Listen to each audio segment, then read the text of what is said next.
So let's dive into the message of the Lord. We are, wow, we are now in our ninth episode. Kalain mo, naka-ninth episode na tayo. Praise God. I hope everyone learned a lot, right? How we are preparing from the blessing of God. Amen? So we are in our Kingdom Culture Season 3. So, naka-season 1 na tayo, season 2, now season 3, and season 4 is coming soon. So, be excited. All right? So, as I said, that is already the ninth episode. I believe that the anchor verse, the memory verse of our season 3 is already planted in our hearts, right? And this is coming from Romans 8, verse 17. And it says here, now, if we are children, then we are heirs and co-heirs of God. And heirs of God, and co-heirs with Christ. If indeed we share in His suffering, in order that we may also share in His glory. All glory to God. Brothers and sisters, I want to start today by asking you a very basic question.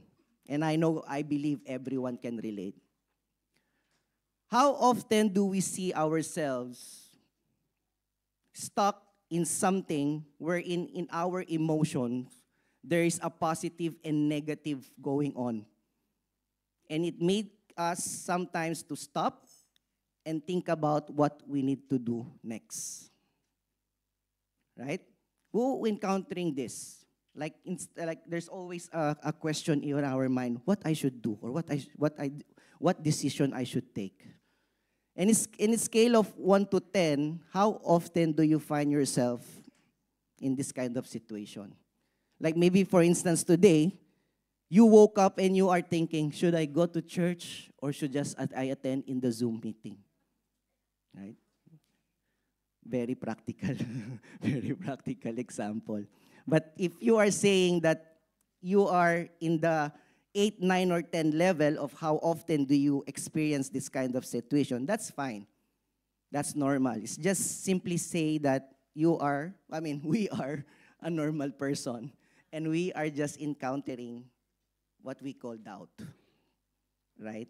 We always doubt about something, especially if it's something that concern our life, right? In Oxford Dictionary, doubt is defined as is a feeling of uncertainty or lack of conviction. And as I read about some article about doubt, I learned that doubt is classified into 3 categories. It's nice to know what kind of doubt that we are encountering. So allow me to share this with you. First one is intellectual doubt. Uncertainty arising from a lack of information or conflicting ideas. So this is something that deals with what you know or what you don't know. That's why you're thinking, what should I do? Or which one I should pick. So imagine yourself, you are in the grocery and you're holding maybe 2 boxes of cereal.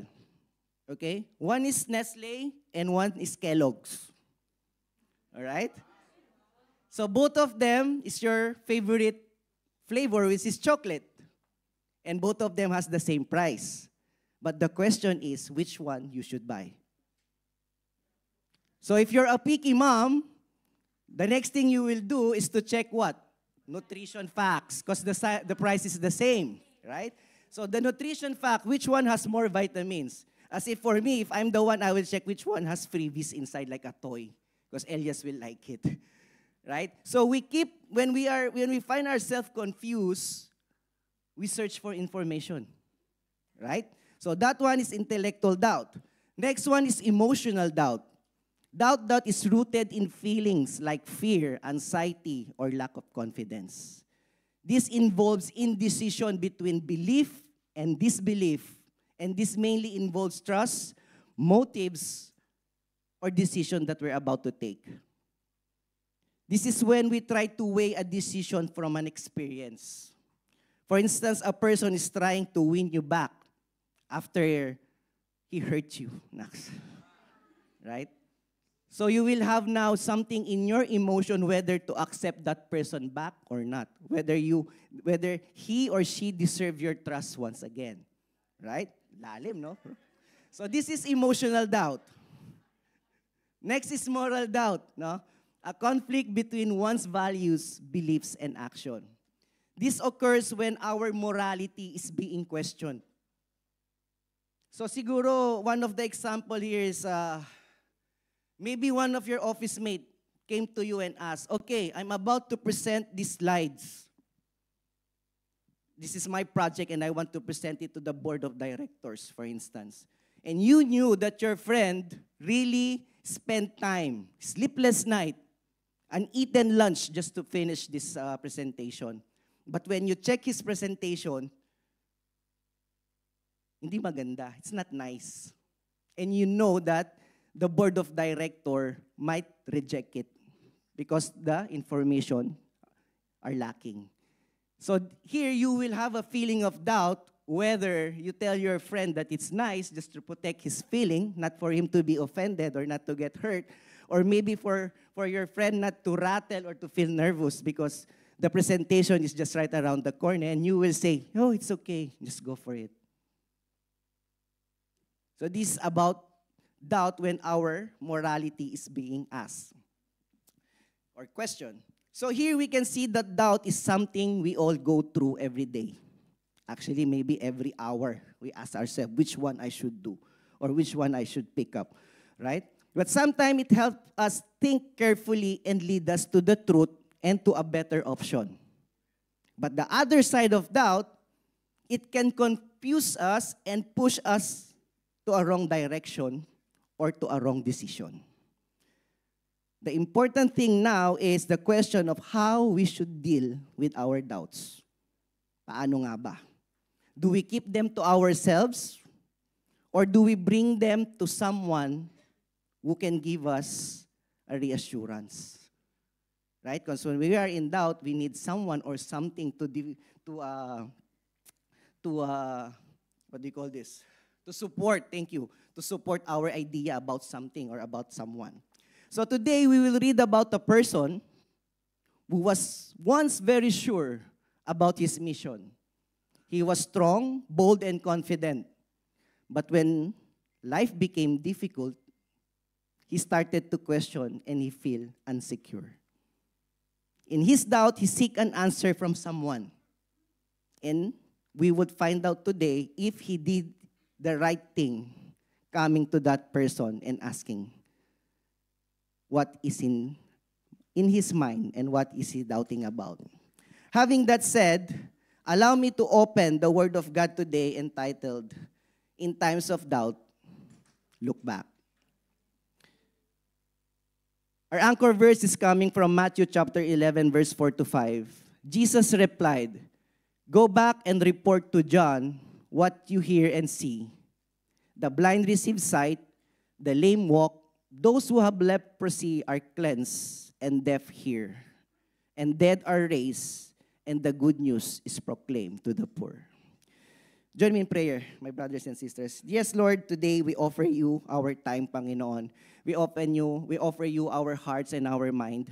We pray, Lord, that today will be another victorious day for all of us, Lord.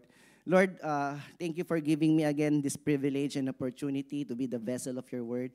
Hide me behind your cross, Lord. Let your name be magnified today, Panginoon. Let your voice be heard. Let the people see you and hear you and not me, Panginoon. Decrease me as I increase you, Father. Maraming salamat po, Lord. And this I pray in Jesus' name. Amen and amen. So our scripture reading is coming from Matthew 11, verse 1 to 19. It's quite a long read, but allow me to walk you through it, okay? So before this is the time when Jesus sent out his disciples, giving them authority to drive out impure spirit and heal every diseases and sicknesses, okay?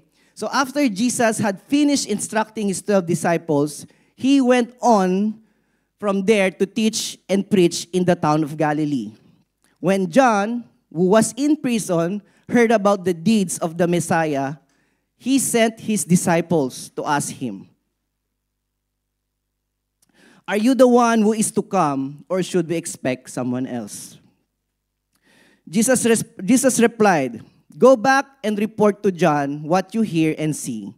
The blind receive sight, the lame walk, those who have leprosy are cleansed, and deaf hear. The dead are raised, and the good news is proclaimed to the poor. Blessed is anyone who does not stumble on account of me." Okay. Let me start by introducing to you our character today. Of course, was mentioned on the verse 1 of chapter 11 that Jesus is present. And there is a guy named here John. The John this scripture is referring to is John the Baptist. Who knows about John the Baptist? Amen, right? Hindi po siya yung disciple ni Jesus na si John. So this is a different John. This is John the Baptist. So just to give you a brief background about John, John is the son of Zechariah and Elizabeth. Okay? So this couple, they were righteous in their life. They're very obedient when it comes to God's law. But they're old and childless. All right? But they also have a prayer to have a child later on. Okay? So one day when Zechariah was serving in the temple, because Zechariah was a temple priest, the angel Gabriel appeared to Zechariah. Okay? And the angel announced to Zechariah that his wife Elizabeth would bear a son named John. But Zechariah didn't believe that, because Zechariah's mind is on what's in front of them. It's about the reality. They are both old, and he knew that his wife cannot bear a child anymore because his wife is very old. And because of that unbelief, Zechariah's speech has been taken away from him. His voice, hindi na siya nakapagsalita. Okay? So because of his unbelief, his voice was taken away. Later on, nagkatotoo yung sinabi nung angel Gabriel. Elizabeth became pregnant. Alright? So after that, when Elizabeth became pregnant, the speech of Zechariah still not there. Di pa rin siya makapagsalita during the pregnancy of Elizabeth. And also about Elizabeth, Elizabeth is the cousin of Mary, the mother of Jesus. So this make Jesus and John, who is about to come, to be cousin. So parang siguro ngayon, ano sila? Second cousin. Second cousin sila ni Jesus Christ. Okay? And during now, when the time comes that John was born, the speech of Zechariah returned. So he was able to affirm the name of his son John. He was able to bless his son John. And this John grew up to be John the Baptist. Okay? So, naintindihan niyo po ba? Medyo naguluhan niya ito kayo. Okay? So now, it mentioned here that John was in prison. Nasa kulungan si John. Why he is in prison is because King Herod put him to jail. Because he publicly denounced King Herod's marriage to his brother's wife, Herodias. So, he offended the king, and the king ordered him to be put in prison. Okay? And all this happened before Jesus started his ministry. So imagine, he prepared for the Messiah to come. When Jesus came, he was put into jail. All right? So here, in our scripture reading, it started that John is sending his disciples to Jesus to ask him one thing, if he is the Messiah. All right? We know that John the Baptist prepared the way for Jesus Christ. But now, he is doubting if Jesus is the one who is to come. Ang dami niyang pwedeng pagdudahan si Jesus pa. Right? So, let's continue with our reading and we'll go back to these verses in a while. Okay, in verse 7, Jesus continued to, as John's disciples were leaving, Jesus began to speak to the crowd about John. What did you go out into the wilderness to see? A reed swayed by the wind? If not, what did you go out to see? A man dressed in fine clothes? No, Jesus said. Those who wear fine clothes are in king's palaces. Then what did you go out to see? A prophet? Yes, I tell you, and more than a prophet. This is the one about who is it written. Who it is written. Sorry, thank you. I will send my messenger ahead of you and will prepare your way before you. Now here we can see the heart of Jesus reaffirming John. Sinasabi niya that John has a mission here on earth. Right? So he defended John from the crowd. And why Jesus is defending him? Because during that time, the crowd neither believe in Jesus Christ or John. They don't believe in both of them. A lot of people are questioning about John the Baptist, and when Jesus came, if they don't believe about the mission of John, for sure they will not believe also what Jesus is trying to tell them. Right? So here, we can see that Jesus wanted the crowd to know John is not a weak person or a mistaken one to those that John is telling, to those things that John is telling them, that he is preparing a way for the Messiah. Jesus is telling the crowd that John was God's chosen messenger. Right? And we can see it here that after John doubted Jesus Christ, instead of Jesus being offended or being upset, Jesus stick to what the mission is. Right? For people to encourage the people to believe what is written in the Word of God. That there would be someone who will prepare for the Messiah to come, and now the Messiah is right in front of them. And in verse 10, Jesus said, "This is the one about whom it's written, I will send my messenger ahead of you who will prepare your way before you." Jesus is referring to the prophecy here. Okay? The prophecy about the one who will prepare the way to the Messiah. And there were two prophets who prophesied about this. It's Malachi and Isaiah. Okay? And this is what they have prophesied. In Malachi 3 verse 1, it was written that I will send my messenger who will prepare the way before me. Then suddenly the Lord you are seeking will come to his temple. The messenger of the covenant whom you desire will come, says the Lord Almighty. And in Isaiah 40 verse 3, a voice of one calling, in the wilderness, prepare the way for the Lord. Make straight in the desert a highway for our God. So this is the word that was prophesied. And now all of this come to fulfillment in the life of John the Baptist. Okay? So Jesus told the crowd that John the Baptist is a part of the fulfillment to what was prophesied about the coming of the Messiah. So you can see here the heart of Jesus, that after John the Baptist doubted him, Jesus stick to what should be, to what is written. And he made the crowd realize. Jesus is trying to make the crowd believe about John the Baptist, who he is. Okay? Now, in verse 11 to 15, in these verses, Jesus was telling the crowd that John was the greatest person ever been born.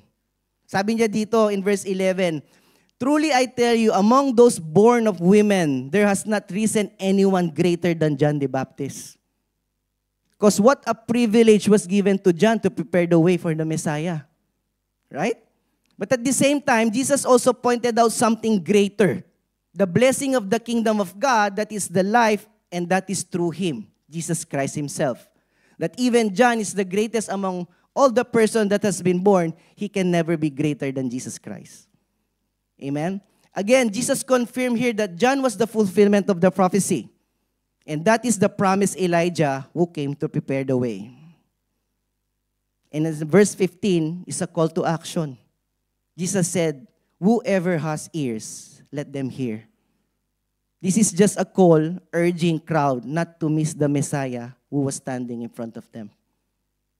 Because people, during that time, and I believe even now, during that time, the reality and the truth is right in front of them. But they still fail to believe. What more now? Jesus Christ no longer walking with us.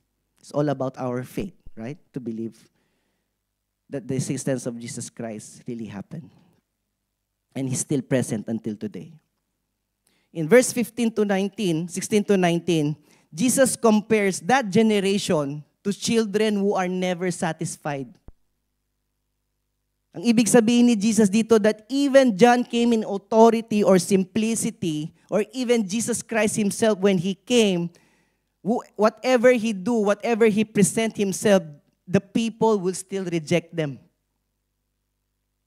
They will always find fault to whatever they do. Remember Jesus Christ whenever He performs miracles? Some believe, but most of the people don't believe. They always have something to say. They mention here in these verses that the Son of Man came eating and drinking, and they say He is a glutton and a drunkard. Whereas for John, He came neither eating or drinking, and they say He has a demon in Himself. Sala sa init, sala sa lamig. Now, the problem here, as we can see, is no longer about Jesus and John. The problem here is about the hardened heart of the people. That no matter what God presents to them, that no matter who God sent to the world for them to believe about the good news, people will still not accept it because of their unwillingness to receive the God's word. Right? But you know Jesus, we know Jesus, that whenever He speaks, there's always a rebuke at the end, or there's always a realization in the end. He said in some part of verse 19, but wisdom is proven right by her deeds. What Jesus is trying to tell here, my brothers and sisters, that God's work will be proven right by its good result. Right? That no matter how people reject or doubt about the Word of God, its value will become clear over the time, revealing about the truth. And what is that truth? That truth is about the salvation that Jesus Christ carries towards the fulfillment of His mission here on earth. No matter how people rejected Jesus that time, the prophecy still happened. Because the Word of God can never be broken. It will continue its purpose. And no matter how many people are disbelieving during that time, they will see that the Word of God is the only word that is true in this world. Amen? Now let's go back to John the Baptist. John the Baptist prepared the way for Jesus Christ. Right? But John had a moment of doubt in verses 2 to 6. Simply because his expectation didn't match what Jesus was doing. So, in the mind of John, the Messiah will bring deliverance and judgment in the world. But instead, as I mentioned a while ago, John didn't witness what Jesus was doing. Because before Jesus' ministry, he was put into jail. So from what he was hearing, Jesus was healing, preaching, and showing mercy. Where in his mind, Jesus should be bringing judgment and deliverance. So because of this, doubt came into the mind of John. That's why he sent his disciples to check and ask Jesus, are you the one who is about to come? So here we can see that there's a question in the mind of John, doubting about Jesus Christ. Even though he spent his life preparing for the way to Jesus. But when the reality came, thank you, bro. When the reality came, because of his current situation, doubt came into his mind. But what do you think happened to John here? He being part of the prophecy, he was so sure about the purpose and his calling. He even declared that Jesus as the Lamb of God who takes away the sin of the world. This is the very words that John the Baptist spoken. And he even witnessed the Spirit. Remember during the baptism, Jesus Christ, he witnessed the Spirit descending. And that is a sign that that is the Messiah who is coming. But then he still doubted. So here we can also see ourselves when we started our walk with Jesus Christ. Most of us are on fire. Right? Now the question now, is that fire still burning or starting to dry down? And what are the reason why that fire in our heart slowly disappearing? It's because of our current situation. Our current situation can sometimes lead us to doubt about the Lord. Right? Are we like John the Baptist? Ako sasabihin ko, my answer is yes. Have you ever doubted the Lord too? Many times, yes.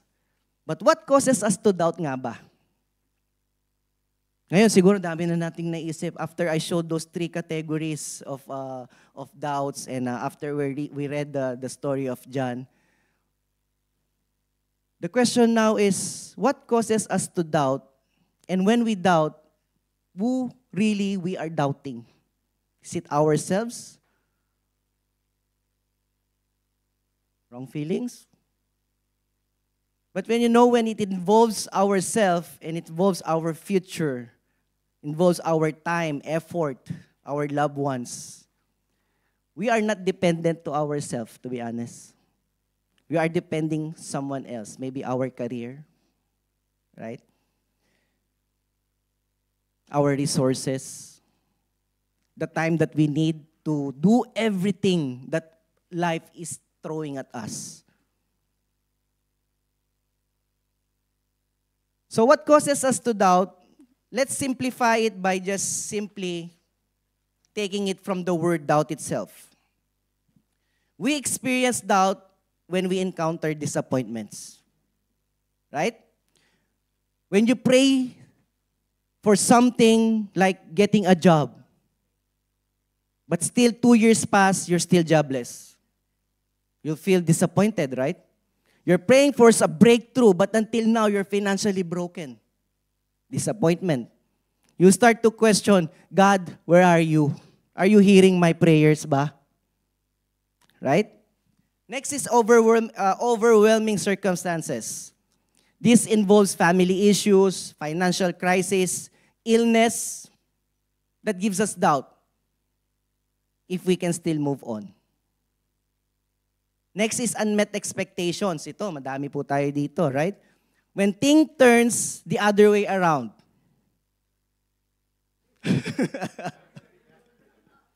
Right? Lord, I thought you will lead me to this pasture, but now why my life is full of suffering? Right? Ito, rami din to. Broken-hearted. Oh.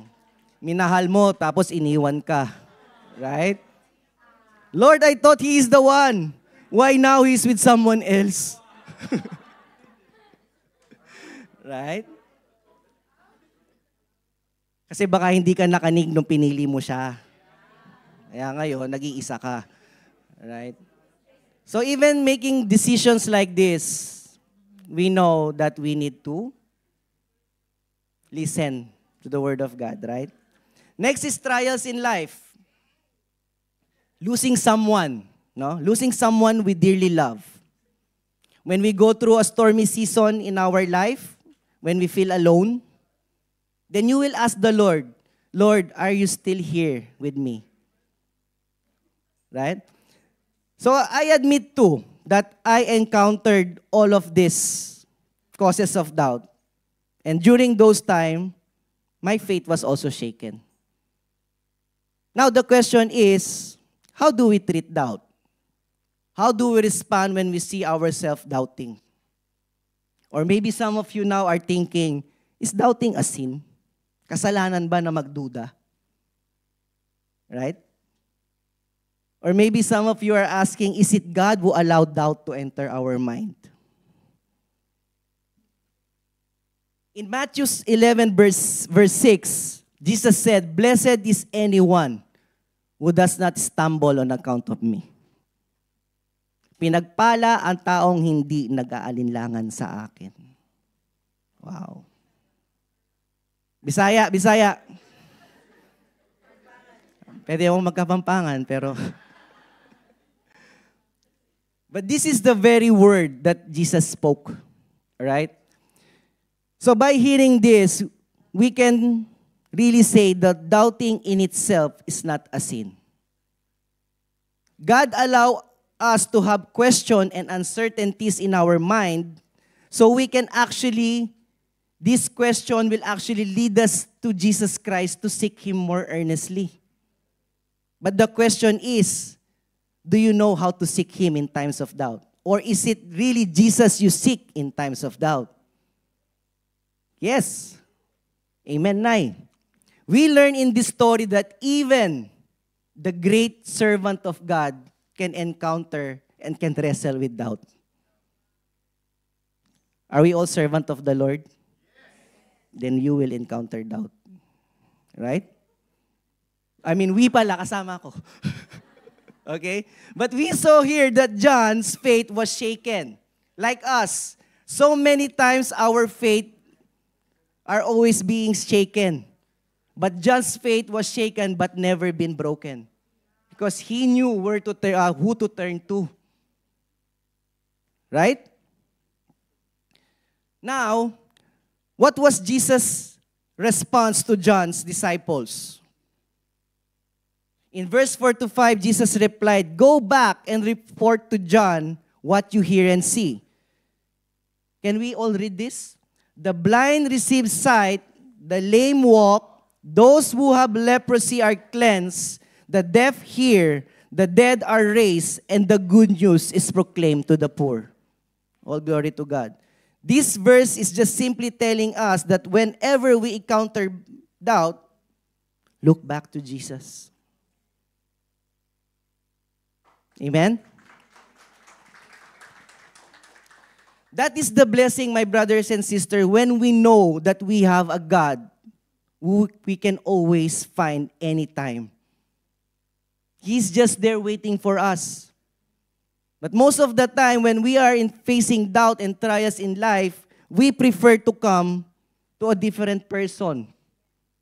We ask someone who we know that might give us an advice that will even put us in a worse situation. Bestie. Right? So, we can learn from here that as John the Baptist faced the biggest doubt in his life, he turned to Jesus Christ. And he did the right thing. And that's the also thing that we have to do, that we need to do. Why? Because when we go to Jesus in times of doubt, He reaffirms to us His work and His power. Jesus points us back to what He has already done. Right? When we look to Jesus in times of doubt, He will remind us those moments, how He has taken out from the storm of our life. He has done it, and He can do it again. In Deuteronomy 7 verse 9, it says, "Know therefore that the Lord your God is God. He is the faithful God, keeping the covenant of love to 1,000 generations of those who love Him and keep His commandment." Let us not forget what God has already done in our life. Amen? When we go to Jesus in times of doubt, He reaffirms to us His word. When we look to Jesus in times of doubt, He will remind us those moments He has taken. When doubting, our mind is being clouded with so many questions. Amen? Kaya nga tayo nalilito because there's a lot of negative and positive things in our mind. So don't depend on our own understanding or ask random people. I'm encountering this right now. What should I do? Nalaman na ng buong metro station yung problema mo. Right? The best answer here can always be found in the Word of God. Whenever we are confused, whenever we need to come to a right decision. So it's just simply saying that when we are in doubt, we can find answer to the Word of God even with our daily devotion. Right? Who's having daily devotion here? At least one verse a day. Baunin po natin.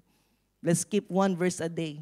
And that will save you. And that can even save another person's soul. Amen? So in Psalm 119, verse 105, your word is a lamp for my feet and a light on my path. Amen? Now, when we go to Jesus in times of doubt, He reaffirms to us what? His character. Jesus reminds us who He is even when we feel shaken. His nature never changes. Like what happened to John the Baptist. He doubted Jesus right there and then. But Jesus said, no. I am the same yesterday, today, and forever. Right? Iba po pagkilala natin kung sino talaga si Jesus. It's different when we know who really Jesus Christ is. We know exactly how to approach Him. And we know what He can give and what He cannot give. Understanding the heart and mind of Jesus Christ is something that we all need to seek in our life. Yes, He wants us to have a life which is bountiful, happy, full of peace. But that depends on our decision. That depends on the things that we are praying for. We cannot pray for something that not aligned to the will of God. It will never happen. Amen? So let's continue po. When we go to Jesus in times of doubt, He reaffirms to us His past faithfulness in our lives. Jesus reaffirms that He has been with us before, carrying us through. We are all here today because of Jesus Christ. All of us, meron po tayong mga baon. We have our own stories of victories. We have our own stories of failure. But praise God, we are still here. And that's because of Jesus Christ carrying us through in every season of our lives. Hold on the fact that Jesus will never leave us. He's been with us all throughout our lives, since the day we are born. Actually, even before we enter our mother's womb, Jesus is already there. He is already having plan for our lives. Amen?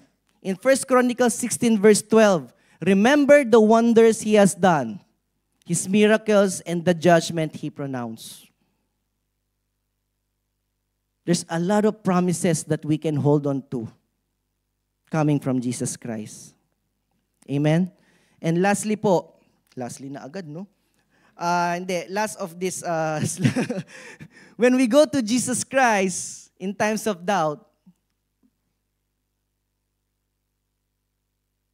He reaffirms to us how and why we started our walk with Him.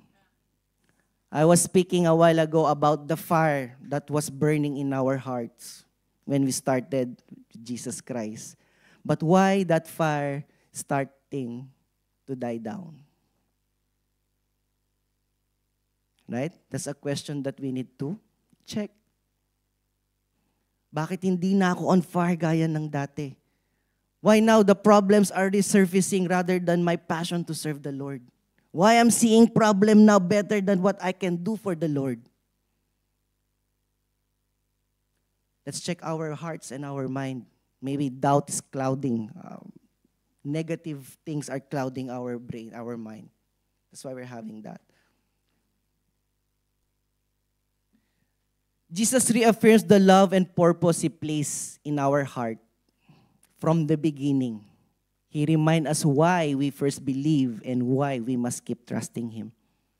In Philippians 1 verse 6, being confident of this, that He who began a good work in you will carry it on to complete until the day of Christ Jesus. So, my dear brothers and sisters, doubt is a part of human nature. If you are doubting, that's fine. That means you're a normal person.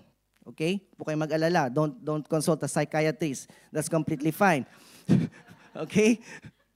But why God allow doubt to enter our mind and emotions? So that we can exercise the freedom to choose. Yes, God created us, but He didn't created us like robots. Part of the love that God gave to us is for us to have the freedom to make decisions on our own. But why God allowed doubt to enter our mind? Bakit? Hindi ko din alam eh. Hindi, joke lang siya. It's just because we should not let doubt lead us into the wrong choices. We shouldn't lead doubt to turn us away from God. So when we are encountering God, we are encountering doubt, God is just telling us to pause, to take a while, and to think what is His will and purpose in our life. That's why, sabi dito, whenever we are in doubt, look back to Jesus. When we look back to Jesus, all our questions will be answered. Right? So, doubt is just normal thing that we encounter every day. So, as I've said a while ago, when we start to question ourselves, what we should do, or am I doing the right thing, it's always better to consult the Word of God and look back from all the past experiences when Jesus magnified His will and His power in our life. So, we learned from John the Baptist also that during that time, kasi nga, he prepared the way for Jesus Christ. But why he was in jail? So, even when times of overwhelming experience, this is the opportunity that the enemy has a great advantage over us. Right? Even small things that we see that is negative, or even the positive things, the enemy can turn that as a weapon to turn us away from God. So we need always seek the Lord in every decision that we take. And one thing that we can also conclude today, that deciding to follow and commit our lives to Jesus is not easy. It's not because we decided to accept Jesus Christ and to walk with Him. It doesn't mean that it will be like walk in the park. There will always storm in our lives still. There will always trials and testing. But all of this, my dear brothers and sisters, are just God's way of refining us. And that will work on our faith. Kasi our faith is all about how we see Jesus in our lives. Di ba, sabi sa Bible, it was mentioned in the Bible that Jesus is the perfecter of our faith. Right? Someone just planted it into our hearts, but later on, it will grow as we allow Jesus to work in our lives. If we direct everything to Him, every situation in our lives, our faith will grow. Amen? And always remember that this, I heard it from one of the preaching while Precious is watching a preaching. I didn't even check who said this, but I heard it from the preaching, from what Precious was watching that time. It mentioned that faith that's been tested can always be trusted. The foundation of faith that has been tested becomes a rock-solid foundation, one that later serves as a stronghold against anything the enemy will throw at us. May oras pa ba? Yes. I just want to share a short testimony. You know, most of you know about this when I embraced the calling of Jesus Christ to turn my back from the career that I worked for 15 years. And the Lord instructed me to accept a position in the office, to apply a position in the office. And that position is, I'm starting from the bottom again after 15 years of working in retail. I said before that that's the biggest decision that I've done in my life, and I'm so happy about it. But there was a time when I felt that, and I start asking myself, did I really turn my back from that 15 years of work that I did? Because I was just a one step away achieving my dream to be, I would say, one of the highest position that I can take in the retail industry. And I believe in my heart that I can achieve it. I have a proper mind and emotional setting. I know that God is walking with me all throughout. But when I'm just a step away from my dream, God told me, go and accept that position in the office. And then, one day, I just realized that, bakit ganito nararamdaman ko? It's like I became a nobody in our company. It's like authority and being in command has been taken away from me just an instant. If before I'm the one who is taking in command, now I'm taking command from any person every day. Sabi ko, Lord, is this what really is your plan in my life? So why am I feeling this right now? And in times of those moments, I even planned to speak to one of the bosses and to put me back in retail. Just because I want authority and to be in command again. And this is just worldly things, right? And one day, these things are in my mind, I sat down in the office, I took a break because ang daming trabaho, then coming here and there. I opened my phone and I browsed Facebook. And the stories on top, keep sliding, keep browsing. And this verse just popped in. It's coming from Galatians 1:10. It says there that, am I now trying to win the approval of human beings or of God? What a direct rebuke agad, ano? Or am I trying to please people? If I were still trying to please people, I would not be a servant of Christ.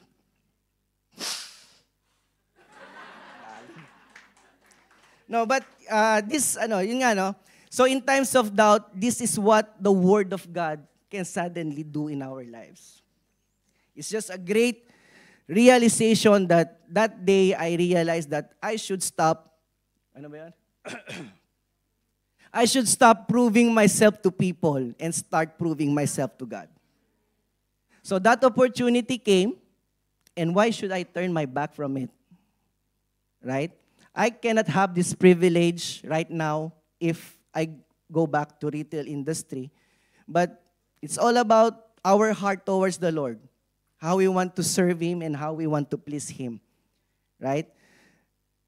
And our life here on earth is not about proving ourselves to people. Because at the end of the day, it's about how we work our life to be pleasing in the eyes of God. Going back to John, would you believe that John has a victorious life? John was beheaded, and his head was served on a plate during a feast. Can you consider that victorious? The thing here, victory doesn't always connect to earthly winnings. The greatest victory that we should all aim for is when we hear the word of God telling us, good job. Good job, my good and faithful servant. That's the victory that we should aim for. Amen? And we are indeed living in a fallen world, my brothers and sisters. That even what God created for us to be an advantage for us, the enemy can simply steal that away and use it against us for us to turn our back from God. And we learn from today that God allowed doubt to enter our minds, but to remind us and pause, to reevaluate our decision and to be convicted so we can avoid committing wrong decisions. We learn that our response to doubt is always to turn to God.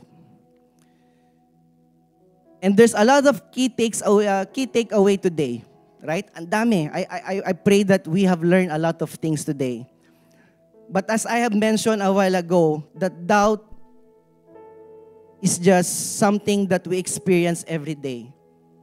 So whenever we doubt, always remember this: doubt God. Despite our uncertainty, believe and trust God. Okay? Our memory verse is coming from 1 Chronicles 16:11 to 12. Ay, sorry po. Look back. Okay na po. Thank you. Okay, our memory verse is coming from 1 Chronicles 16, verse 11 to 12. Look to the Lord and His strength. Seek His face always. Remember the wonders He has done, His miracles, and the judgment He pronounced. All glory to God po. Thank you, Lord.